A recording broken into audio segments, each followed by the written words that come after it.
Kashi news channel, सच है तो बोलेगा।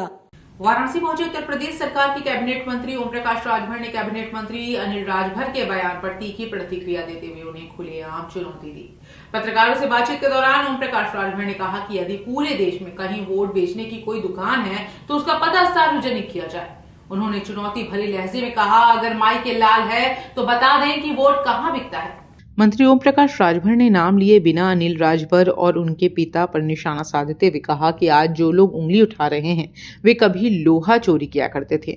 उन्होंने दावा किया कि 23 वर्षों के राजनीतिक जीवन में उन्होंने जो किया है वैसा कोई और नहीं कर पाया। सुहेलदेव महाराज का उल्लेख करते हुए उन्होंने कहा कि जब उन्होंने अपने इतिहास और महापुरुषों को सामने रखा तभी लोगों का ध्यान सुहेलदेव महाराज की ओर गया। सुहेलदेव जयंती के अवसर पर अनिल राजभर द्वारा लगाए गए आरोपों पर पलटवार करते हुए ओम प्रकाश राजभर ने कहा कि उनके इतिहास को लोग ठीक से नहीं जानते।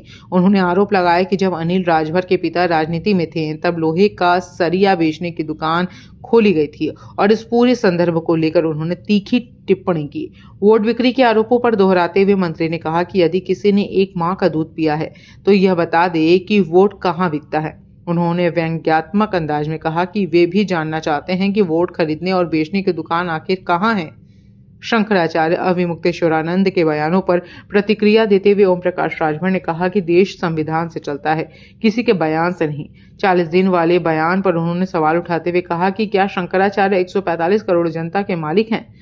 गौ माता को राज्य माता का दर्जा दिए जाने के सवाल पर उन्होंने कहा कि यह विषय जब कैबिनेट में आएगा तब उस पर विचार किया जाएगा। यूजीसी से जुड़े मुद्दे पर मंत्री ने स्पष्ट किया कि यूजीसी को वापस नहीं लिया गया है बल्कि केवल उस पर स्टे लगाया गया है। उन्होंने कहा कि जो लोग इसका विरोध कर रहे हैं वे यह भी बताएं कि यूजीसी कमेटी में 17 सदस्य सामान्य वर्ग से थे। शिक्षा मंत्री के बयान का हवाला देते हुए उन्होंने कहा कि जहां भी कमी होगी उसमें सुधार किया जाएगा। यूजीसी के नए दिशा निर्देशों और कानून को लेकर ओम प्रकाश राजभर ने कहा कि यदि किसी को इसमें गड़बड़ी नजर आती है तो सुप्रीम कोर्ट का दरवाजा खुला है। साथ ही उन्होंने आरोप लगाया कि शिक्षा व्यवस्था में ओबीसी, एससी और एसटी वर्ग के साथ पक्षपात होता है और वे इसके खिलाफ संघर्ष जारी रखेंगे। समाजवादी पार्टी के पीडीए नारे पर तंज कसते हुए उन्होंने कहा कि पीडीए का मतलब परिवार डेवलपमेंट अथॉरिटी है। वहीं बरेली की सिटी मजिस्ट्रेट के इस्तीफे और शंकराचार्य से मुलाकात को उन्होंने ड्रामा और राजनीति करार दिया। पूरे देश में कोई ऐसी दुकान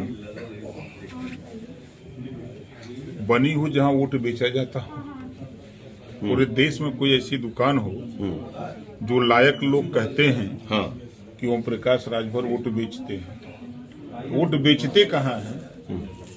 अगर मर्द हैं, माँ का दूध पिए हैं तो ये बताने की वोट बेचने की दुकान कहाँ है। जरा हम भी देख लें कि दुकान देख लें, उसके बाद तो फिर हम भी जाएं। मंच से लेकिन बोल रहे नहीं, मंच मैं भी तो कह रहा हूँ, आपके सामने कह रहा हूँ कि अगर मर्द हैं वास्तव में तो एक दुकान बता दें कि कहाँ वोट बेचा गया है और कहाँ दुकान खुली है पूरे देश में। चुनौती देता हूँ। राजभर समाज का नेता कौन है? वो उनका दावा है कि राजभर समाज के हित के लिए जो मैंने कर दिया वो किसी में और कोई कर ही नहीं पाएगा। नहीं, आप लोग गवाह हो, 23 साल पहले क्या राजभर महाराजा सुहेलदेव जी का नाम लेने वाला कोई माई का लाल था? हाँ, 20 साल में चीजें बदली हैं। ठीक बात है। हाँ। इसी बनारस से हमने शुरू किया था, सारनाथ से। तब उस समय सुहेलदेव जी को जानने वाले लोग नहीं थे।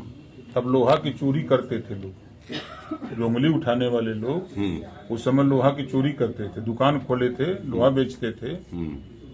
तो घरतौली होती है ना, तो वो चोर किसी और को कह रहे हैं? नहीं, अब बता तो रहा हूँ। जब दुकान अगर लोहे की खुली थी तो दुकानदार तो नाम तो है साहू जी। हाँ, नाम तो है साहू जी। काम क्या होता है? तो जो जैसा करता है वैसा सबको समझता है। राजभर समाज के हित के लिए कौन लड़ा? ओम प्रकाश जी। 23 साल में ओम प्रकाश राजभर ने वो काम कर दिया कि बहराइच की धरती पर राजभर महाराजा सुहेलदेव जी की मूर्ति लगवा दिया, 5 एकड़ में पार्क बनवा दिया, लखनऊ में सुहेलदेव यूनिवर्सिटी खुलवा दिया। भारतीय समाज पार्टी नहीं बनी होती तो ये नहीं होता। गाजीपुर से सुहेलदेव एक्सप्रेस चली। अगर ये भारतीय समाज पार्टी नहीं, वो कह रहे जो भी महान है सब पीडीए समाज से हैं। नहीं, आज क्यों याद आया? नहीं, तो पहले से बोल रहे हैं, लोकसभा के समय से कह रहे हैं। आज हम आपसे सवाल करते हैं कि 5 साल मुख्यमंत्री अखिलेश जी थे, कभी राजभर महाराजा सुहेलदेव जी की जयंती पर या विजय दिवस पर 2 फूल या 1 फूल चढ़ाए हों, बता दो। तो सुहेल देव राजभर जी बरेली के सिटी मजिस्ट्रेट जो बर्खास्त सिटी मजिस्ट्रेट है वो कल शंकराचार्य से मिले हैं, उन्होंने आश्वासन दिया यूसी बिल के खिलाफ उन्होंने तारीख भी तय कर दी, इसको वापस लें। आप पढ़े लिखे लोग हो भाई, देखो कोई व्यक्ति अगर इस्तीफा देता है ना तो उसका बीमारी का कारण होता है, पारिवारिक समस्या हो सकती है, इसके लिए तब इस्तीफा दे सकता है। कोई यूजीसी और शंकराचार्य के नाम पर कोई इस्तीफा नहीं देता है, वो तो दे दिए, वो ड्रामा रहा यार, दे दिए। अरे आप पढ़े लिखे हो, आप समझो, वो दे दी इसी नाम पर मैं कह रहा हूँ। हाँ, तो आप इसी नाते उसके खिलाफ कार्रवाई आप इस्तीफा अनएक्सेप्ट करके बर्खास्त कर दीजिए। नहीं, देखो ये ड्रामा था, राजनीति में आने का एक रास्ता ढूंढा जा रहा तो था। कौन करवा रहा है? मंचन किसका है? कौन ड्रामा करा रहा है? वो अग्निहोत्री कर रहे हैं। तो करा कौन रहा है तो बताइए, अलंकार जी के पीछे कौन है? खुद कर रहे हैं। आपकी नजर में अलंकार किस पार्टी के संपर्क में है? किस पार्टी के संपर्क में? आप कह रहे हैं ना राजनीति में आने का। आपको पता है ना कि माता प्रसाद पांडे से कौन बात किया था?